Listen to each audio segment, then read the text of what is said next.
everybody, welcome to the FN Studios. I am John Ramdeen, he is Robin Black. This is Fight News Now Extra. Coming up on Friday, Bellator returns to the Mohegan Sun in Uncasville, Connecticut. The main event, the undefeated Brandon Halsey taking on Rafael Carvalho for the 185-pound strap. It was Halsey's belt. Unfortunately, in his last fight, failed to make weight, was stripped of the title. He has an opportunity now, and we talked about it in the past. Scott Coker coming on board with the Bellator organization. It seems that one of his mantras is to try to build homegrown talent. Of course, the UFC has some of the biggest stars. They're not looking at the UFC. They want to build talent from within. How important is that? Yeah, it's a challenge for sure, and it makes the hardcore and, you know, the obsessive, the fanatics, we look at it very differently when we're watching some of these fights. You know, Brennan Ward is kind of a star. Ireland's really in the fight game. He dyed his hair red. He's facing a guy who's 14-9. Now, who are we appealing to as we're building these stars? Because if it is the fanatics, they're looking at it going, oh, right, building stars involves giving guys slightly softer touches in the fights. The one I'm kind of interested to, Michael Page. Michael Venom Page. We've all decided. I mean, you look at him, the way he moves, the games he plays, the Anderson Silva-ness that he tries to sprinkle on his fights.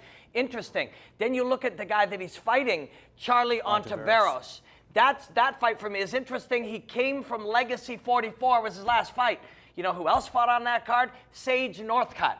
So while the UFC and Bellator are probably in that room trying to get Sage Northcutt, and Dana White films a thing, takes the star, what does Bellator do? They look and go, what can we get out of this night? Well, we also have a star. Why don't we get him a guy who's 3-3 in his last 6 that we think he can beat? And so you're starting to see them stack decks a little so their stars are more likely to win. When you look at these smaller shows, you mentioned Legacy, there's Titan FC out there as well. Is it important for these organizations to exist? Because we've seen that the UFC comes and they pick talent from there, Bellator the same thing. But when you look at the grand scheme of things, the UFC, it looks like they're going to be cutting 50 fighters from their roster. So is it just, okay, let's see how good some of these guys can do when they get to the big show? Or is it just we have an obligation to our broadcast partners, try to take the best talent that we can. If they're not that good, let's get rid of them. We're not really concerned with how good they are right now. Let's just see how they'll progress in the future. You got to look at these shows and look at it from their point of view, from the fighter's point of view, and the big show's point of view. Let's start our own show, Black Dean Fighting. It's going to be good. We're going to get some good fights going. What is our plan going to be? We are going to publicly absolutely say that we are a breeding ground for the next level. The best fighters here go to the UFC. The best fighters here end up on The Ultimate Fighter. The best fighters here, this is where they go. Why? It's going to attract all the best fighters. They want to fight here. We will publicly, we're not going to hold you to your contract. If the UFC calls you, we're going to welcome you. We're going to send you off to the big show. That'll be great for us. We get the best young fighters. It'll be great for the fighters. They know that we're going to treat them well. And you can tie yourself to the big show as well. Exactly. And now that is a tough challenge for a little while because you keep losing your guys. You are attracting the best of the best, but you're losing them. But all of a sudden, the UFC says, wait a second, we've kind of got a glut of talent. We got to cut. There were 17 last week. They're saying there could be 30 more. All of a sudden, all those fighters have been on television. Some of them have fans. Some of them have 50,000 Twitter followers. Some of them have some value. Now, we're going to be where they go. So we're going to end up there. So for shows like Legacy, Titan, RFA, shows that publicly are cool about their fighters moving on, I think there's a spot here. There's 50 fighters available. Some of them are good. Some of them have good names. World Series of Fighting, for example, one guy we've looked at for years. Actually, we called his fights at the Score Fighting Series, Rick Glenn. Word is that he could be going to the UFC as soon as his contract is up. Is it important for these number 2, number 3 organizations to hold on to the talent that might draw a crowd, again, like Brandon Halsey, a guy who has a victory over Brett Cooper, has a victory over Alexander Shlemenko, and a stoppage victory over Kendall Grove? Do they keep these guys, or do they wait to say, look, we're just here to have show after show. If the fighters leave, let them go? I was out with my wife the other day, and we were in 2 glasses stores. There was once a place where you could find a $300 pair of cool glasses. Now, you go to Hakim Optical, which is the low end. These glasses are like $3. Like, they're literally chunks of plastic. They're nothing.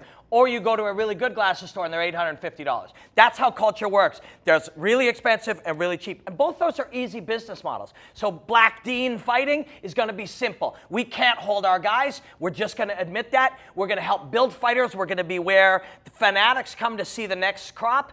and when other ones come out, we're going to have it. I think World Series of Fighting and Bellator are in a much trickier business model, because do you keep these guys? Do you let them go? Can you afford to keep them when they're getting the big money? When do you play the game of trying to steal one or two from the UFC? Much more complex business model. The grassroots ones, that legacy show, man, like I said, Sage Northcutt ends up, UFC and Bellator in the house. They both probably wanted Sage Northcutt.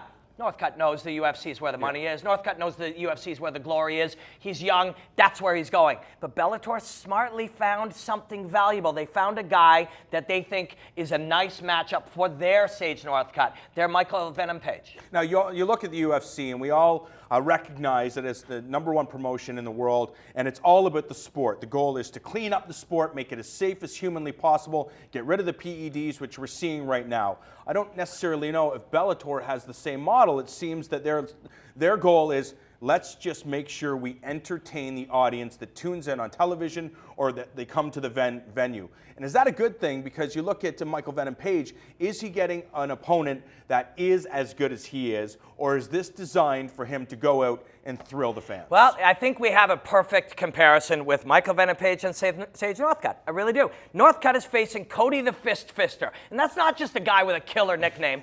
The Fist is a great nickname, Cody Fister.